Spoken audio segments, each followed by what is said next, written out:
ಯಾವುದು ಶಾಶ್ವತ ಇಲ್ಲ ಅಂತ ಗೊತ್ತಾದ ಮೇಲೂ ಯಾಕೆ ನಾವು ಎಲ್ಲದಕ್ಕೂ ಗಟ್ಟಿಯಾಗಿ ಅಂಟ್ಕೋತೀವಿ?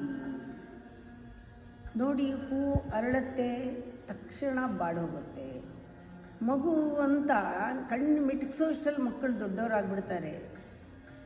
ಹಾಗೆ ಇರಲ್ಲ ಅವರು. ಹಾಗೆ ನಾವು ಬದಲಾಗ್ತಾ ಇದ್ದೀವಿ. ನಮ್ಮ ಯೋಚನೆ, ನಮ್ಮ ಎಮೋಷನ್ಸು ಈ ಕ್ಷಣ ಇರುತ್ತೆ, ನೆಕ್ಸ್ಟ್ ಮೂಮೆಂಟ್ ಇರಲ್ಲ, ಹೊರಟೋಗುತ್ತೆ. ಇದನ್ನು ನೋಡೇ ಬುದ್ಧ ಈ ಕ್ಷಣಿಕತೆ, ಇಂಪರ್ಮನೆಂಟನ್ನು ನೋಡಿ ಹೇಳ್ದ, ಇದೇ ಸತ್ಯ. ಯಾವುದು ಸತ್ಯನ ಹುಡುಕಬೇಡಿ, ಯಾವುದು ಇದ್ದು ಹೋಗ್ತಾ ಇದೆ ಅದನ್ನು ನೋಡಿ ಅದನ್ನು ಒಪ್ಕೊಳ್ಳಿ, ಸತ್ಯ ಅದೇ. ಆಗ ನೀವೊಂಥರ ಸೆಟ್ಲ್ ಆಗ್ತೀರಾ, ಬಂದಿದ್ದೀರಲ್ಲ ಹೊರಟೋಗುತ್ತೆ ಅಂತ. ನೀವು ಅವಾಗ ಅಂಟ್ಕೊಳ್ಳಲ್ಲ. ಇದಕ್ಕಿಂತ ಬಿಡುಗಡೆ ಬೇಕಾ?